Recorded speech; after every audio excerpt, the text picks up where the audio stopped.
차마 믿기 힘든 소식이 인목대비를 강타합니다.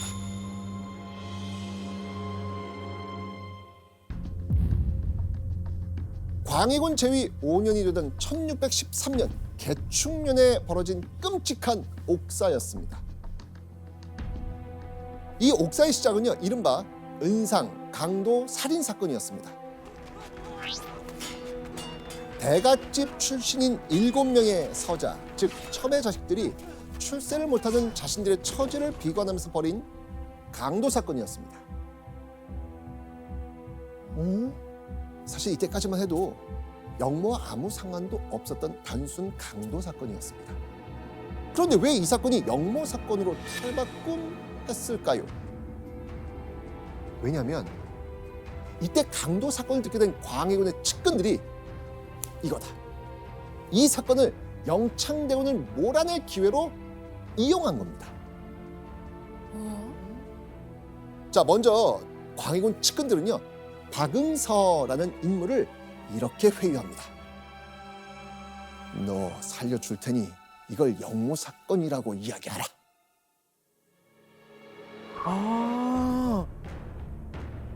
그렇게 광해군 측근 세력이 넘어가 말을 맞춘 박응서는 광해군 앞에 잡혀와서 지금까지 예정되어 있는 계획은 300여인을 동원해서 대궐을 밤중에 습격하는 것이었습니다. 그런데 여기서 끝이 아니었습니다. 영창대군을 왕으로 세우고 인목대비에게 수령청정을 청하려고 했다는 무시무시한 말이 막 줄줄줄줄 계속돼 나옵니다. 영모. 내내 영창대군을 눈엣 가시로 여기던 광해군의 마음을 읽은 측근 세력이 이걸 대규모 영모 사건으로 판을 완전히 바꿔버린 겁니다. 이후 옥사는 일파만파 확대됐고요. 그 과정에서 고문받던 한 사람이 이렇게 말합니다. 이 사건을 주도한 자는 김부원군입니다. 영모의 주동자로 지목된 김부원군은 바로 인목대비의 아버지 김재남이었습니다. 와. 일단 측근들이 만들어냈다고 보통 보고 있고요. 그 개축옥사의 시작부터 마지막까지 그 마치 비유하면 무대 뒤의 총감독은 광해군이었어요. 광해군 입장에서 보면 영창대군은 나의 눈엣 가시야. 이런 우중을 쭉 흘리는 것이죠. 표현을 한 거네요. 없애라고. 그럼 누군가가 이제 앞장서겠죠. 그러니까 이 정작 피는 측근들에게 묻히게 하는 이것도 광해군의 아주 절묘한 정치술이라고 할 수가 있죠. 한편 친정 아버지가 영모 주동자로 잡혀갔다는 소식을 들은 인목대비는 억울하고 분했지만 오들오들 떠는 것 말고는 할 수 있는 게 없었습니다. 그런데 그 와중에 인목대비도 영모의 버금가는 일에 연루되고 맙니다.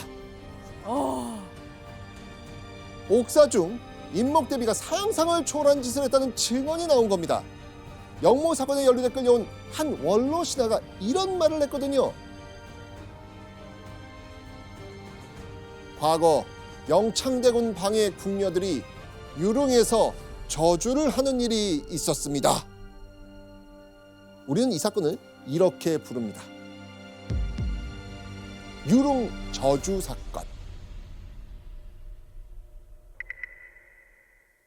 과거에 선조가 아파서 쓰러졌을 때 병의 이유가 선조의 첫 번째 왕비인 의인왕후 귀신이 괴롭혀서다라는 말이 돌았거든요. 그때 영창대군 방해 궁녀들이 의인왕후 귀신을 쫓겠다며 저주 행위를 했다는 겁니다. 그런데 의인왕후는 광해군에겐 친어머니 같은 존재였거든요. 영창대군의 궁녀들이 의인왕후의 무덤에서 저주 행위를 했다는 말에 광해군은 폭발합니다. 그런데 그 사건을 쭉 타고 올라가면 결국 누가 주도했다? 인목대비. 그렇죠. 인목대비였습니다. 인목대비가 아들 영창대군의 궁녀들을 관리했거든요. 아마 했다고 봅니다. 그 증거가 있는데 이제 이때 당시 광해군 일기를 쓰면서 사관이 이런 말을 남겨요. 사실은 유릉에 저주한 게 아니고 광해군의 생모인 공빈 김씨 묘에 가서 저주했다. 만약에 저주한 행위가 없다면 저주 행위는 다 날조다라고 쓰면 되는데 그 장소만 바꾼 거예요. 그렇게 본다면 어떤 식으로든 저주 행위를 했다고 볼 수밖에 없고요. 어디 가서 하더라도 저주를 했다? 이것은 걸리면 사형이에요. 굉장히 중대한 문제거든요. 근데 이게 개추곡사 와중에 나오니까 광해군 입장에서는 김자남이 주동하고 영창대군을 초대하려고 그랬고 임목대비는 안에서 저주했네. 그래서 이게 딱 3명을 엮어 넣을 수 있는 굉장히 좋은 빌미가 된 거죠. 원하는 자백이 모두 나오자 광해군은 벼르고 있었다는 듯 인목대비의 집안을 박살내기 시작합니다. 먼저 인목대비 아버지 김제남에 대한 사사 명령이 떨어졌고요. 이어서 인목대비의 남자 형제들도 장형, 즉 맞아서 죽습니다. 인목대비의 어머니 서인으로 강등돼서요 척박한 제주도로 유배를 가게 됩니다.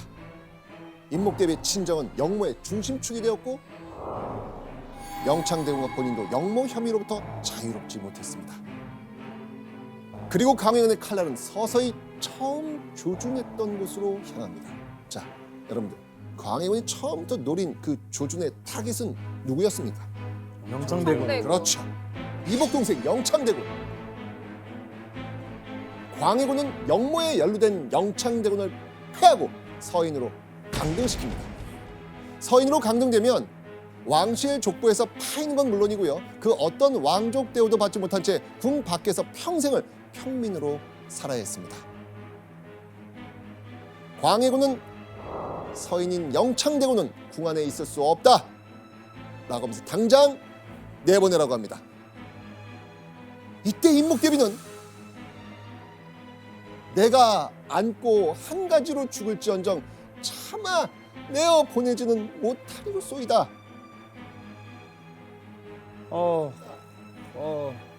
자, 인목대비가 이렇게 영창대군을 내주지 않으니까 광해군은 인목대비에게 이렇게 전했다고 합니다. 선조의 유언을 상기시키며 영창대군을 예뻐하라고 했는데 어떻게 죽이겠냐?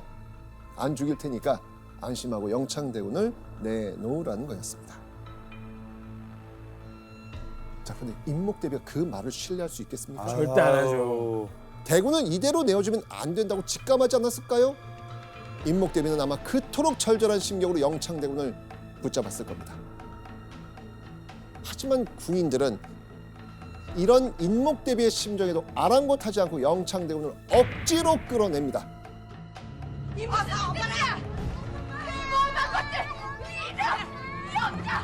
엎혀나가던 영창대군은 발버둥을 치고 궁녀의 등에 머리를 박으며 웁니다.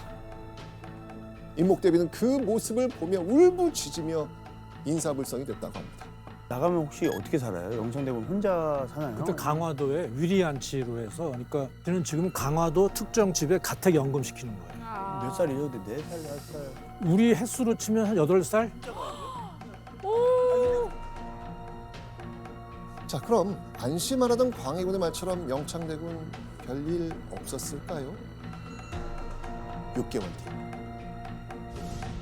1614년 2월 영창대군이 유배지에서 죽었다는 소식이 전해집니다.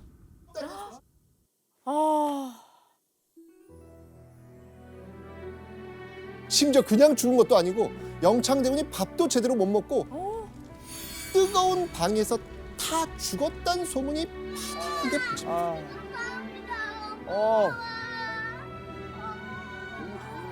뜨거운 방에. 그렇게 죽은 영창대군의 나이 고작 9살이었습니다.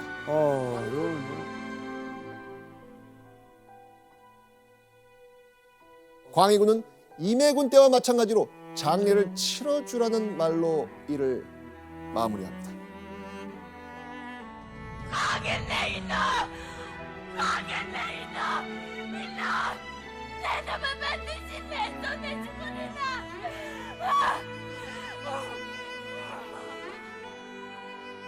근데 이해 안 되는 게 교수님 그래도 데뷔잖아요. 아무 힘이 없어요? 그래도 데뷔인데?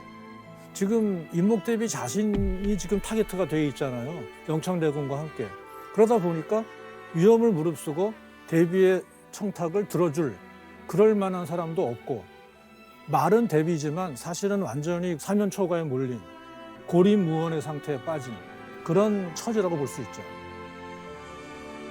이 게다가 광해군은요, 인목대비가 무슨 짓을 할 수 없게 감찰자를 붙여두기까지 했습니다.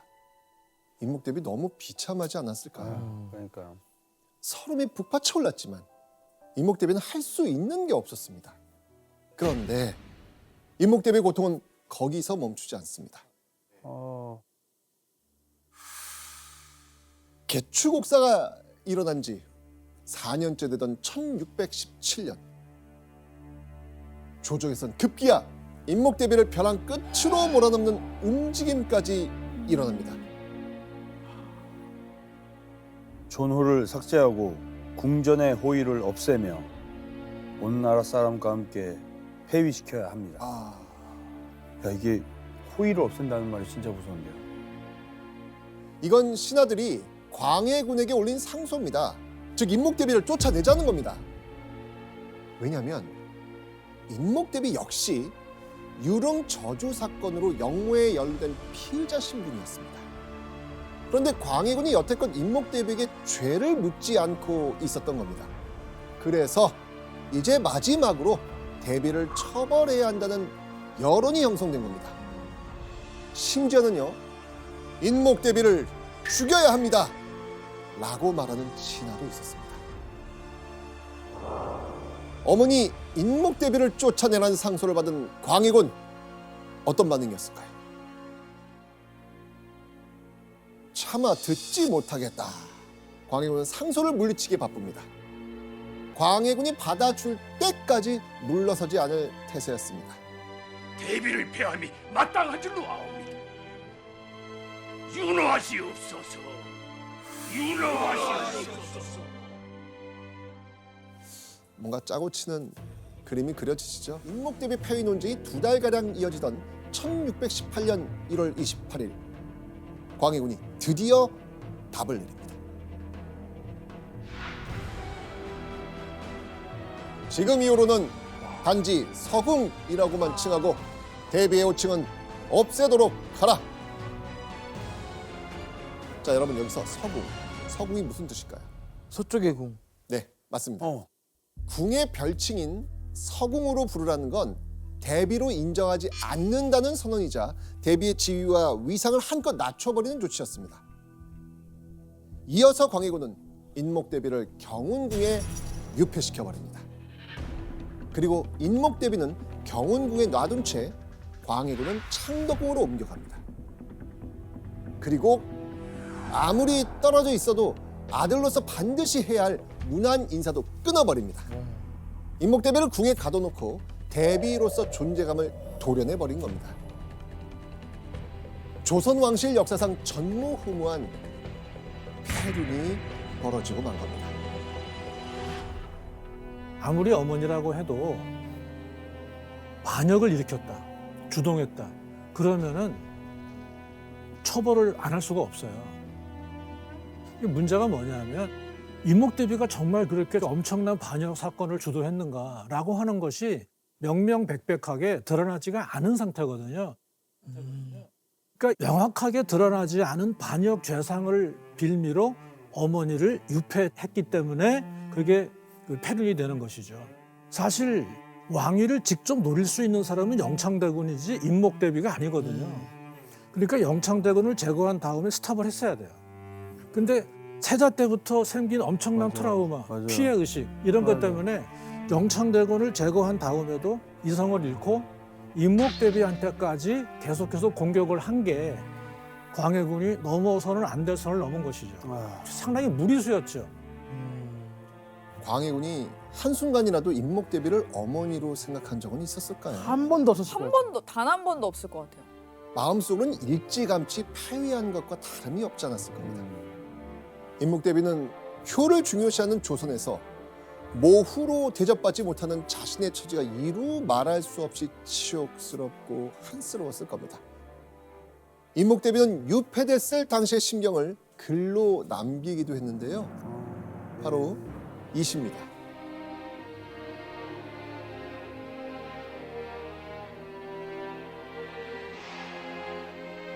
늙은 소 힘을 쓴 지 이미 여러 해. 목이 헐고 가죽이 헤어져 잠자기만 좋아하니. 쟁기질 썰해질 이미 끝나고 봄비도 만족스러운데 주인은 어찌 고생스럽게 또 채찍을 더하는가. 아유. 임목대비가 훗날 남긴 이 시는 늙은 소를 가엽게 여기는 내용이라 해서 흔히 민우시라고 불립니다. 늙은 소를 이제 본인에 대입해서 네. 임목대비는 정치 싸움에 휘말린 자신을 늙은 소에 빗대고 광해군을 늙은 소의 채찍질하는 주인에 빗대어 시를 지은 겁니다. 임목대비 자신은 이미 힘이 빠진 지 오래인데 광해군이 계속 자신에게 채찍질한다, 즉 괴롭힌다는 겁니다. 임목대비가 얼마나 힘들고 서럽고 또 지쳤을지 고스란히 그 심정이 느껴지지 않습니까? 그럼요. 아유. 그런 임목대비의 처지는 궁궐 담장을 넘어 저작거리에 쫙 퍼져나갔죠. 되게 불효한 아들이라고 맞아. 다들 얘기할 것 같아요. 그렇죠. 도성 안에는 아마 이런 말이 나돌았을 겁니다. 꽉 닫힌 저 궁 속에 불쌍한 대비마마가 있어. 불효자 왕이 어머니를 궁에 가두고 핍박한대.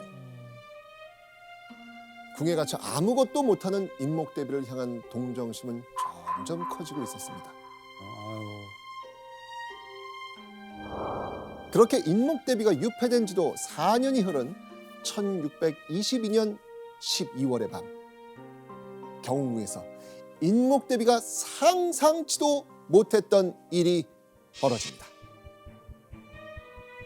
경운궁으로 난입하여 대비를 해치려고 하였다. 예? 누군가가 경운궁으로 난입해서 대비, 즉 임목대비를 죽이려고 한 겁니다. 누가요? 광해군 세력 말고는 없잖아요. 맞아요 여기서. 바로 이 사람들이었습니다. 백대형? 백대영과 이휘경은 나래희를 핑계하고 도적의 무리를 많이 거느리고 진과 북을 치고, 여기서 나래희는요, 나라의 재앙을 가져오는 잡귀를 몰아내고 새해 국가의 무사를 기원하는 의식이죠. 백대영과 이휘경이라는 인물이 나래희를 핑계로 경운궁으로 향한 겁니다. 두 사람은요, 광해군의 측근이자 임목대비 파위론에 동조한 사람들입니다. 둘은 임목대비가 잠들고 있는 침전까지 들어갑니다. 그리고 눈앞에 불룩 솟은 이불 위를 칼로 푹 찌릅니다. 어? 이불은 피로 철철 물들었고요. 예? 둘은 유유히 궁을 빠져나갑니다. 아니 칼질. 아이고, 예, 선생님. 그럼 이목대비가 칼이 찔린 거예요?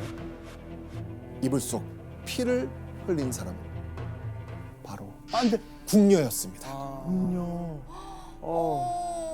근데 임목대비는요? 눈치챈 건가요? 경운궁에 난입한 무리를 본 궁녀가 이상한 낌새를 눈치채고 임목대비에게 잠시 몸을 피하라고 한 후 대신 누워 있었다. 그렇군요. 분명 교수님, 임목대비를 죽이라고 시킨 사람이 혹시 광해군인가요? 설마? 맞겠죠? 뭐 그럴 수도 있지만 대체적인 상황을 놓고 보면 광해군이 그렇게까지 무리하지는 않았다고 보죠. 왜요?